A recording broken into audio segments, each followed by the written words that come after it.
오늘 이 시간에는 한 사람이 한 영혼을 주님께로 라는 제목으로 하나님의 말씀을 함께 나누도록 하겠습니다. 우리는 살아가면서 종종 내가 가장 소중히 여기던 물건들을 잃어버릴 때가 있습니다. 때로는 손에 끼고 있던 반지를 잃어버릴 때도 있고, 목걸이를 잃어버릴 때도 있고, 또 내 호주머니에 들어있던 지갑을 잃어버릴 때도 있고, 신용카드를 잃어버릴 때도 있고, 심지어 휴대폰까지 잃어버릴 때도 있습니다. 만일 그런 일이 여러분들에게 생겼다면 여러분들의 마음은 어떨까요? 결코 그 마음은 편하지를 않을 것입니다. 아마 찾을 때까지 조마조마하는 마음이 들 것입니다.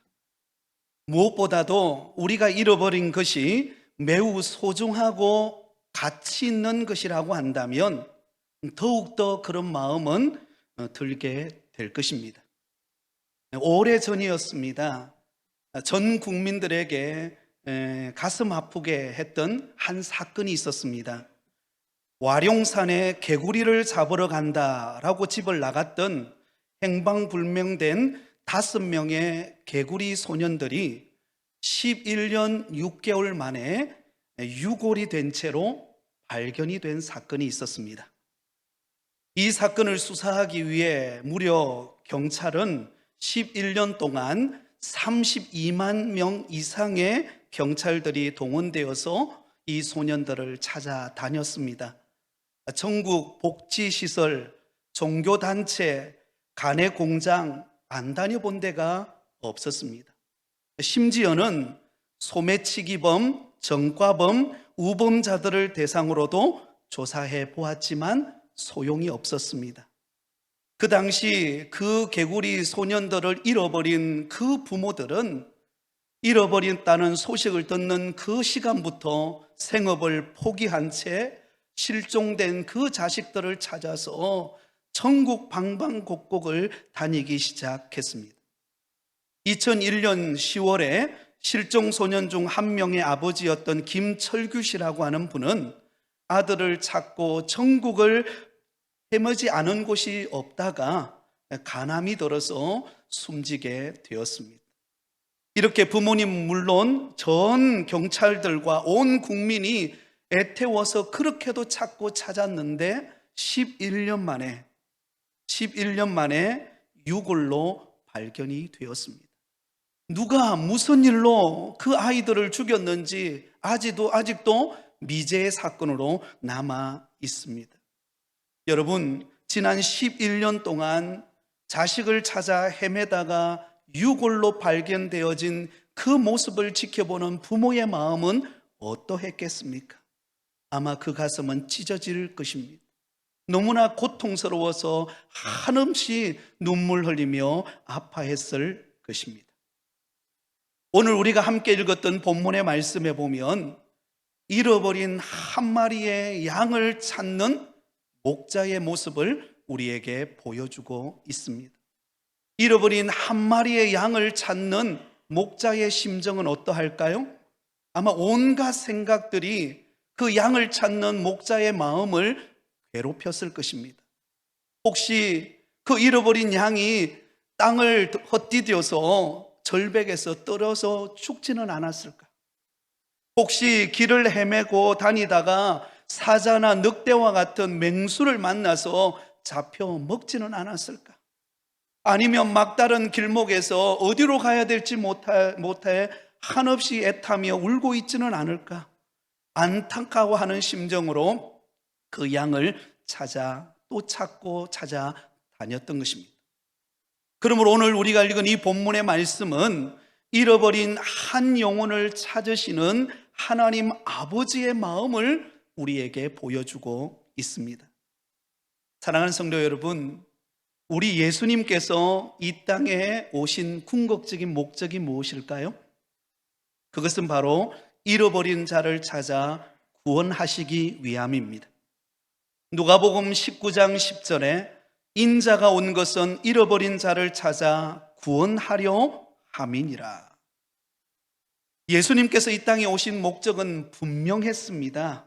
이 땅에 오신 목적은 수많은 무리들로부터 존경받고 인기를 누리고 명성을 누리는 것이 아니었습니다.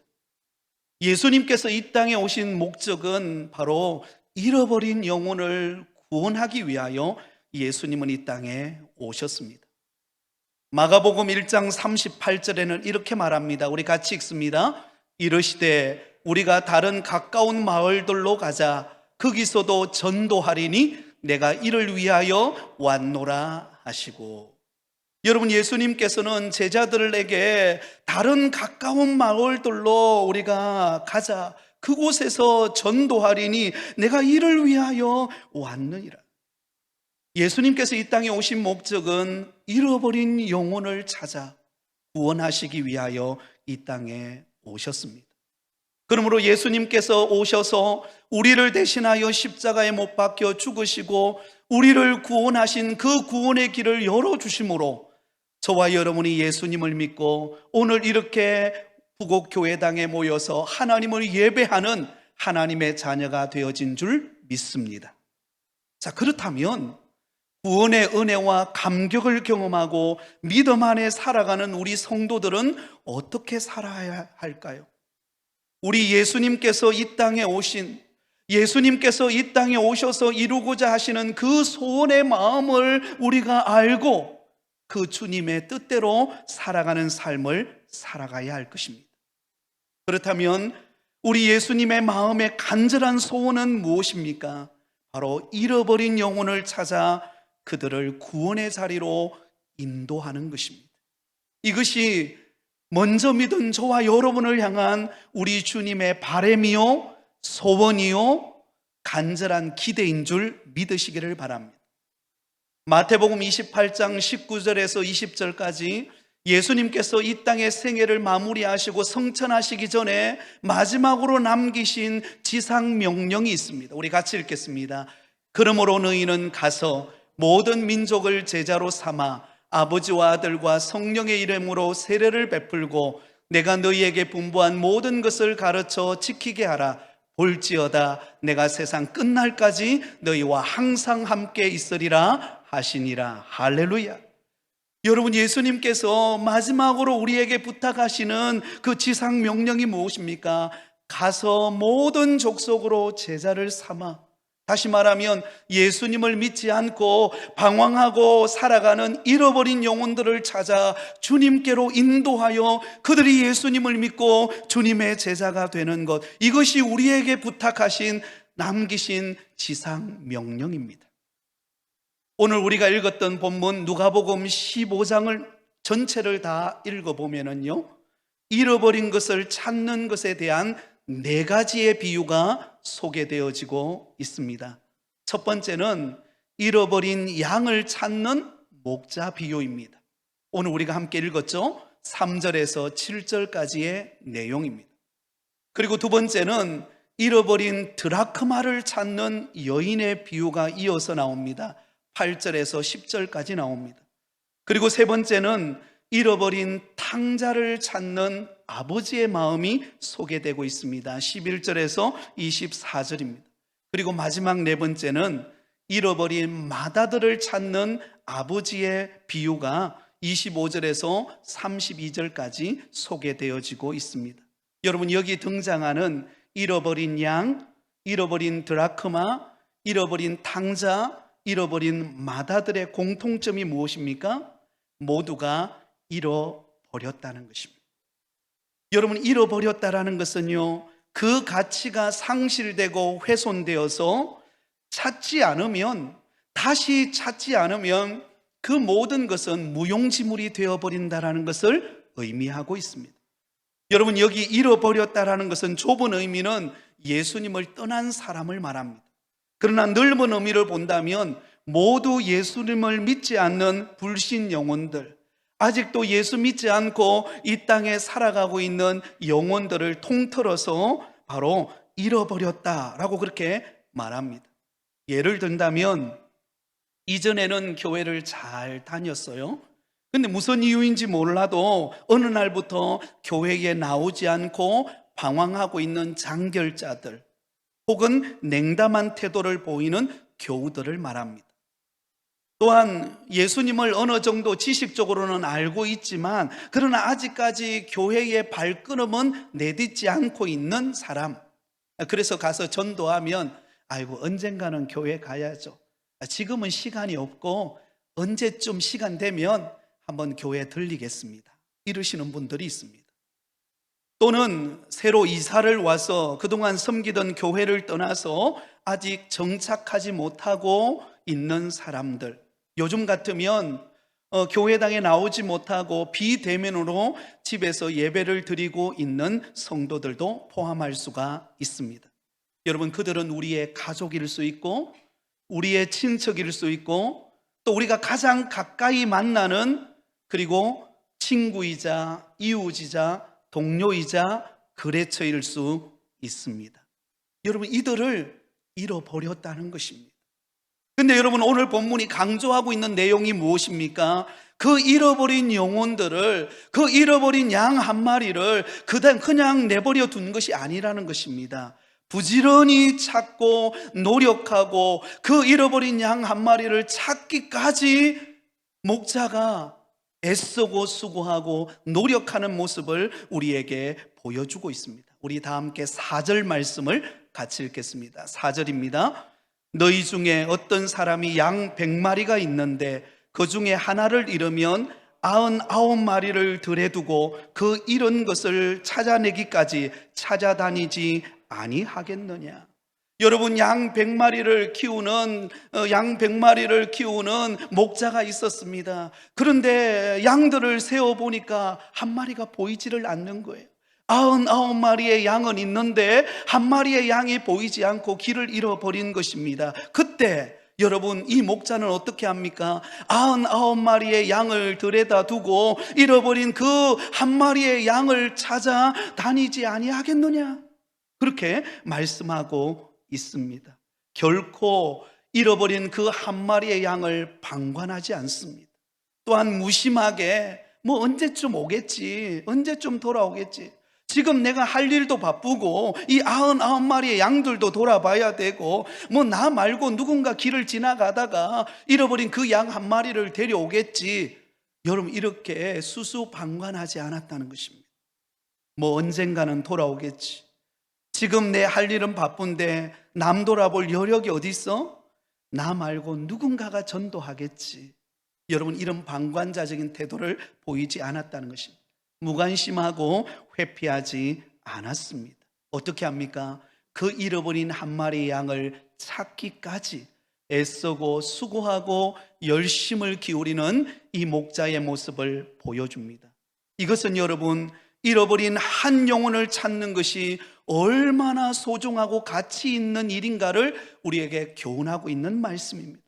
얼마나 귀하고 복되고 축복된 일인가를 우리에게 가르쳐주고 있는 것입니다. 그래서 본문의 목자는 잃어버린 한 마리의 양을 찾는 데 집중하고 나머지 99마리의 양은 들녘에다가 두고 한 마리의 잃어버린 양을 찾는 것입니다. 애쓰고 찾고 수고의 노력을 아끼지 않고 찾기까지 전심전력하는 이 목자의 모습을 우리에게 보여주고 있습니다. 사랑하는 여러분, 요즘 초등학교나 중학교의 교무실이나 아니면 사무실에 가보면 학생들이 잃어버린 물건들이 너무 많이 쌓여 있다고 합니다. 그런데 참 이상한 현상은 그 잃어버린 물건들을 찾으러 오는 학생들이 많지가 않다는 거예요. 필기도구나 시계나 참고서 할 것 없이 소중한 물건들을 잃어버렸는데 그것을 가져가는 학생들이 많지가 않다라는 거예요. 우리는 어릴 때 그렇지 않았잖아요, 그렇죠? 옛날에 여러분 기억날 것입니다. 초등학교 때 연필을 쓰다 보면 연필이 나중에는 몽땅 연필이 됩니다.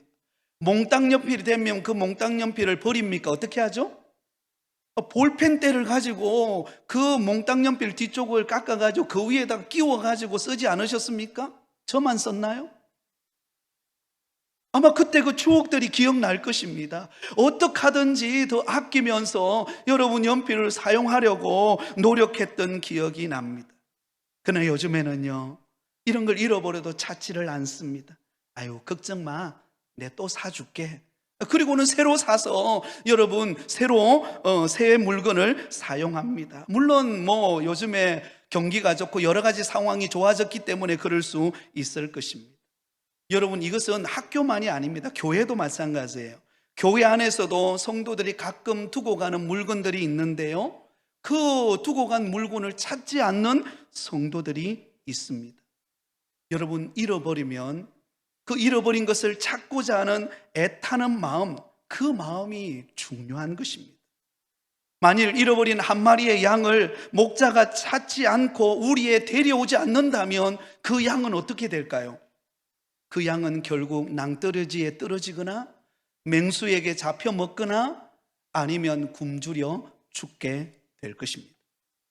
마찬가지로 예수님을 모르고 오늘도 이 세상에 방황하며 살아가는 우리 가족들, 친척들, 이웃들, 아마 그들은 지금 내가 방황하고 있다는 사실조차도 모르며 살아가고 있을 것입니다. 세상을 즐기면서 또 나름대로 자기의 꿈을 이루고자 그렇게 살아가고 있을 것입니다. 그러나 여러분, 언젠가는 이 생애가 끝나는 날, 그의 앞에는 영광스러운 천국이 기다리고 있는 것이 아니라 바로 지옥이 기다리고 있습니다.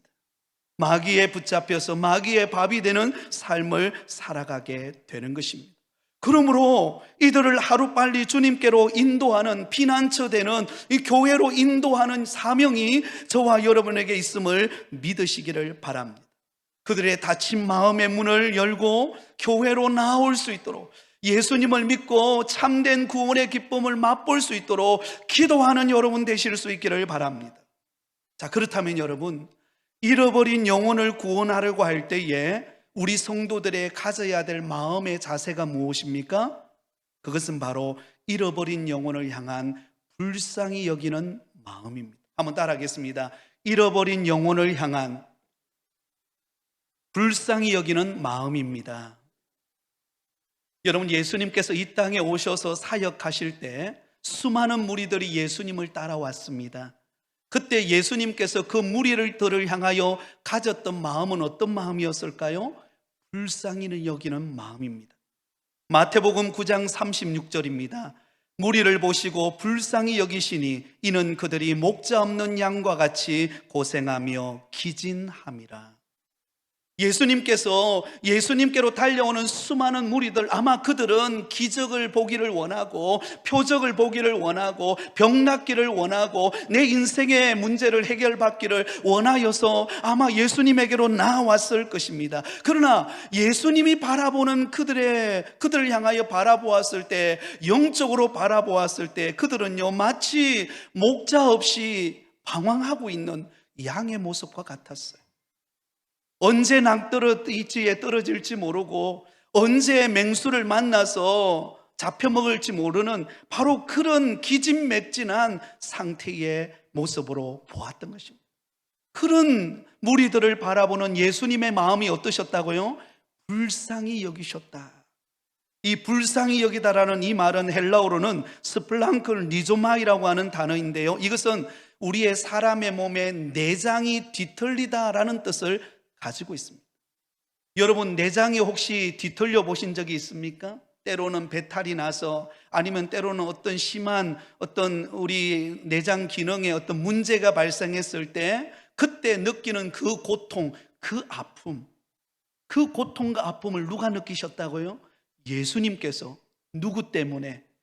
목자 없이 방황하고 있는 무리들을 바라보시면서, 다시 말하면 예수님을 믿지 않고 방황하는 영혼들을 바라보시는 우리 주님의 마음이 바로 그 마음이셨다라는 것입니다.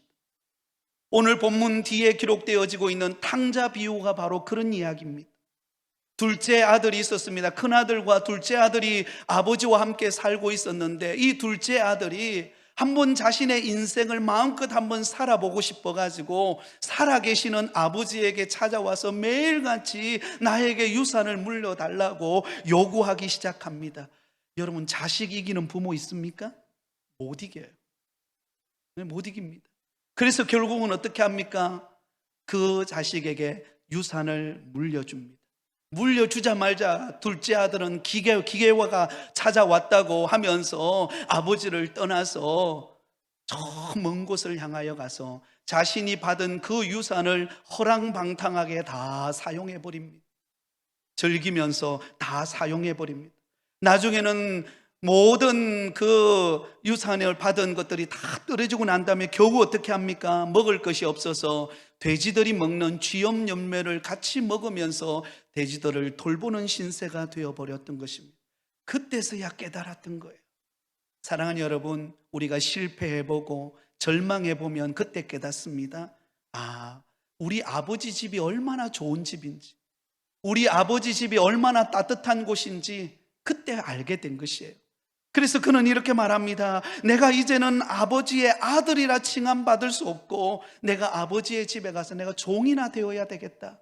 그리고는 터벅터벅 남루한 옷을 입고 아버지 집으로 돌아옵니다.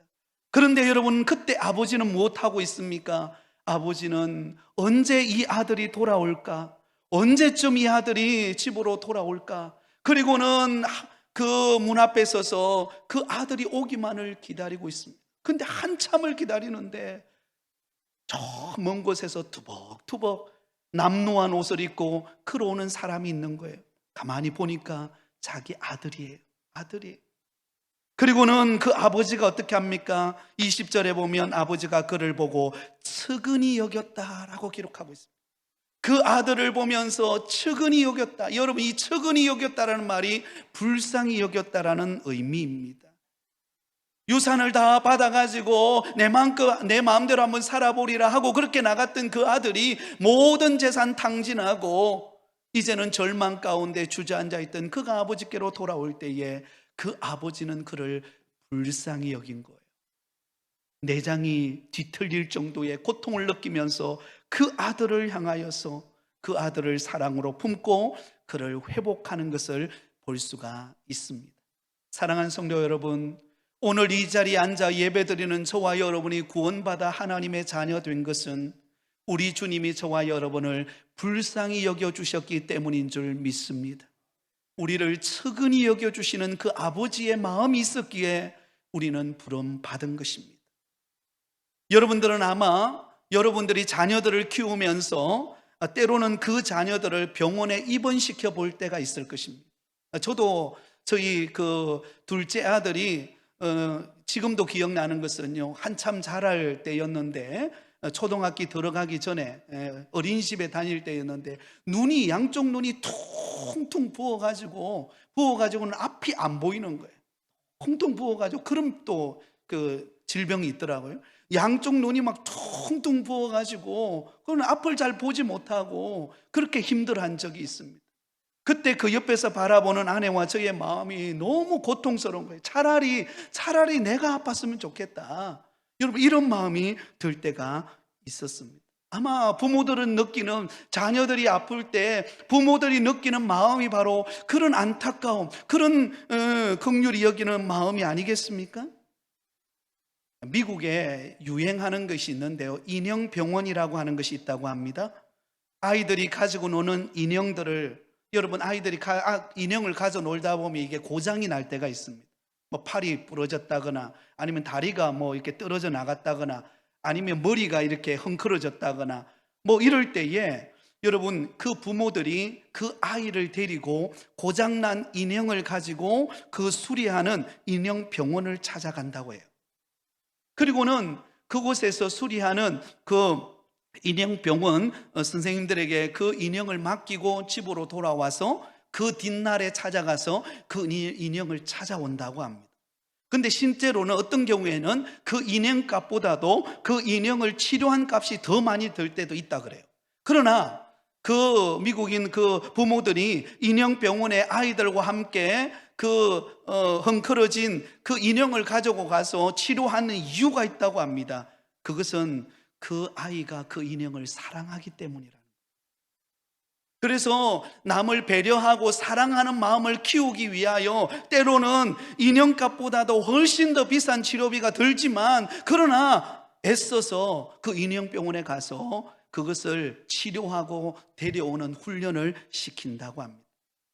우리나라에 다는 아니겠지만 일부 부모님은 어떻습니까?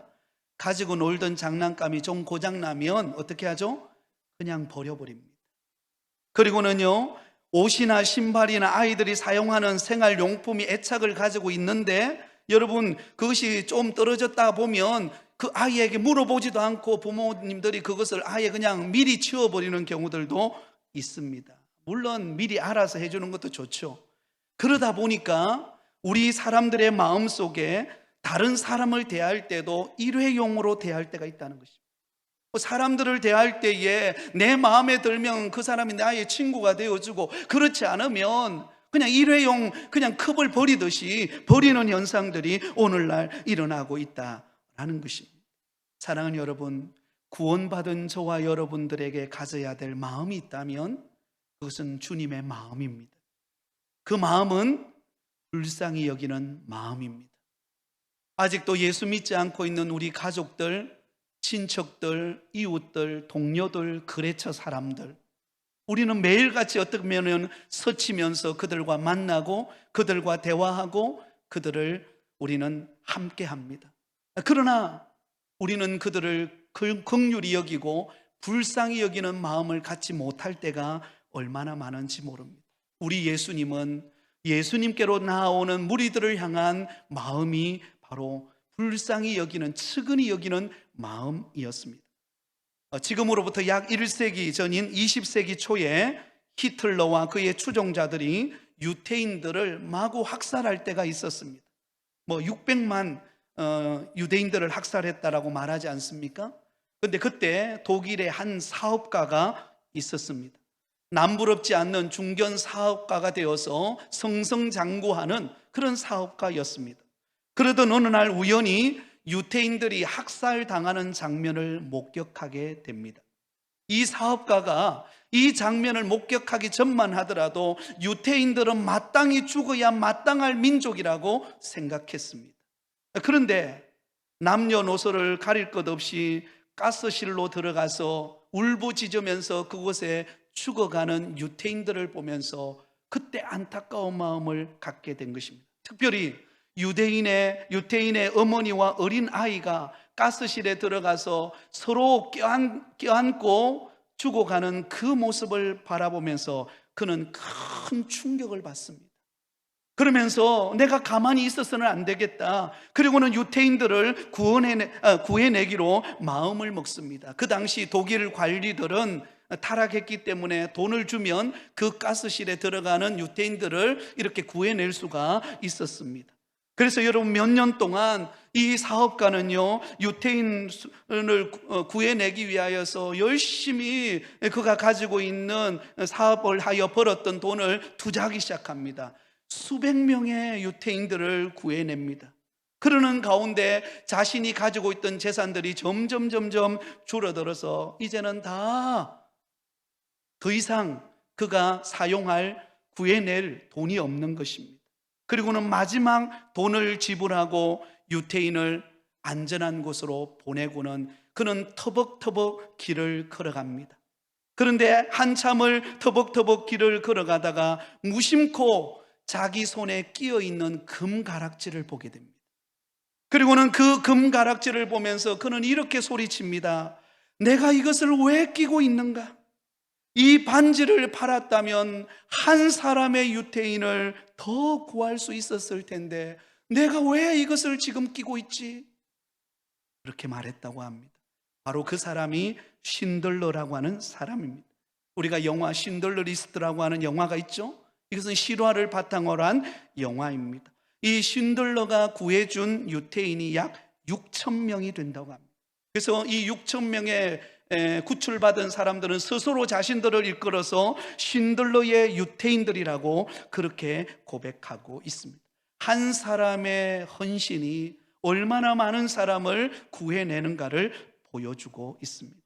여러분, 오늘 본문을 보면 이 목자는 잃어버린 양을 찾기 위해 잃어버린 양 한 마리를 여러분 탓하지 않아요. 왜 가다가 길을 벗어나가지고 저런 길을 잃고 저렇게 헤매나?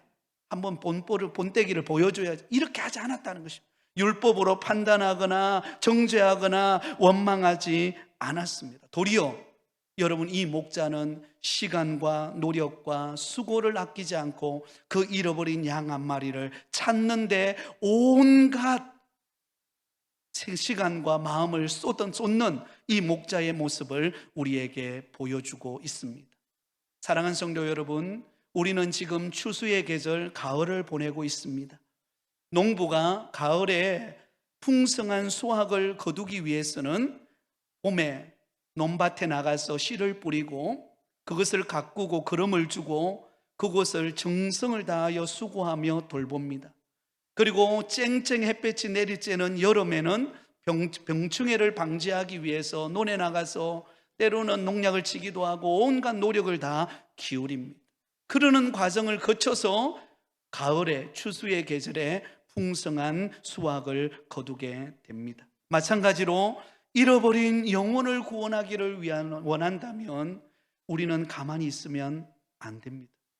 누군가 알아서 하겠지, 그렇게 생각해서는 안 됩니다. 시간을 내어 노력을 기울여 눈물로 씨를 뿌려야 합니다. 우리 가족들, 친척들, 이웃들, 여러분 그들을 향한 긍휼의 마음, 그 불쌍히 여기는 마음을 가지고 그들을 찾아가서 주님께로 인도하는 여러분 되시기를 바랍니다. 뭐 언젠가는 전도하면 되지, 그러나 여러분 그 시간은 우리의 시간이지 하나님의 시간은 아니에요. 그 사람이 언제 무슨 일이 일어날지 우리는 아무도 모르는 것입니다. 우리가 할 일은 전도하라고 하는 주님의 명령을 따라 나아가서 그 영혼을 긍휼히 여기고 주님께로 인도하는 것입니다. 할렐루야. 자, 그럴 때 결론입니다. 어떤 일이 벌어졌을까요? 오늘 보면 5절에서 7절 말씀을 보면 잃어버린 영혼을 찾아 수고할 때 그 결과가 나타납니다. 5절에서 7절을 우리 같이 읽겠습니다. 또 찾아낸 적 즐거워 어깨에 메고 집에 와서 그 벗과 이웃을 불러 모으고 말하되 나와 함께 즐기자. 나의 이런 양을 찾아내었노라 하리라. 내가 너희에게 이르노니 이와 같이 죄인 한 사람이 회개하면 하늘에서 회개할 것 없는 의인 99으로 말미암아 기뻐하는 것보다 더하니라. 할렐루야. 여러분, 목자가 잃어버린 그 한 마리의 양을 찾아서 99마리의 양들을 들여다 두고 열심을 다하여 시간을 투자하고 노력을 투자하고 열심을 다하여 찾아다니다가 잃어버린 그 한 마리의 양을 찾았어요. 그 잃어버린 양을 한 마리를 찾았어요. 그리고는 어떻게 합니까? 그 양을 어깨에다가 메고는 춤을 추면서 노래를 부르면서 우리로 돌아옵니다. 그리고는요, 이 목자는 어떻게 합니까? 그 잃어버린 양 한 마리를 찾았다고 동네 사람들을 불러 모아놓고 친구들을 불러놓고 그곳에서 잔치를 벌립니다. 이런 양을 찾은 것 때문에 잔치를 벌려요. 실제로 여러분, 이 잃어버린 양 한 마리는 오히려 그 가격보다 친구들과 이웃들을 불러 모아놓고 잔치를 벌리는 비용이 훨씬 더 많이 들 것입니다. 그러나 여러분, 이 목자는요, 이 목자의 마음은 그 계산적으로 볼 때에 그 잔치를 벌린 물질의 가치보다 잃어버린 양 한 마리를 찾은 가치가 더 소중했기 때문이에요. 사랑하는 여러분, 한 영혼이 주님께로 와서 예수 믿는 것, 이것은 최고의 가치인 줄 믿습니다. 우리 부곡교회의 가장 영광스러운 기쁨의 날임을 기억하시기를 바랍니다. 그러기에 여러분, 이 놀라운 사건 앞에 우리는 하나님을 기쁘시게 하고, 여러분 전도하면은요, 전도한 사람이 제일 기뻐요. 그 기쁨은 이루 말할 수 없습니다. 하나님의 은혜가 그 사람에게 임하게 됩니다. 그 풍성함을 경험하는 역사가 나타나게 될 줄 믿습니다. 누가복음 15장에는 기뻐한다, 즐거워한다라는 단어가 12번이나 나옵니다. 전도하는 것을 하나님이 얼마나 기뻐하는가를 보여줍니다. 그리고 전도할 때 전도한 그 사람에게 얼마나 놀라운 신령한 은혜가 임하는가를 가르쳐주고 있습니다. 어떤 분이 이런 말을 하더라고요. 전도하고 선교하는 일을 하나님이 제일 기뻐하시고 축복하신다. 저는 그걸 동감합니다.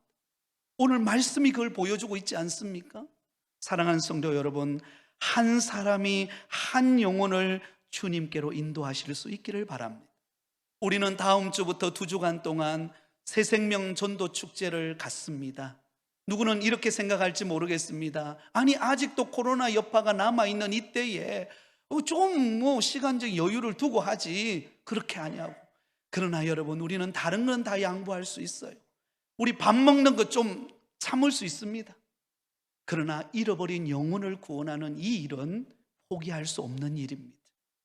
그러므로 여러분, 이 새생명 전도 축제를 기억하며 한 사람이 한 영혼을 주님께로 인도하고자 애쓰며 수고하며 주님의 마음으로 복음 전하는 여러분 되시기를 바랍니다. 한번 따라하겠습니다. 한 사람이 한 영혼을 주님께로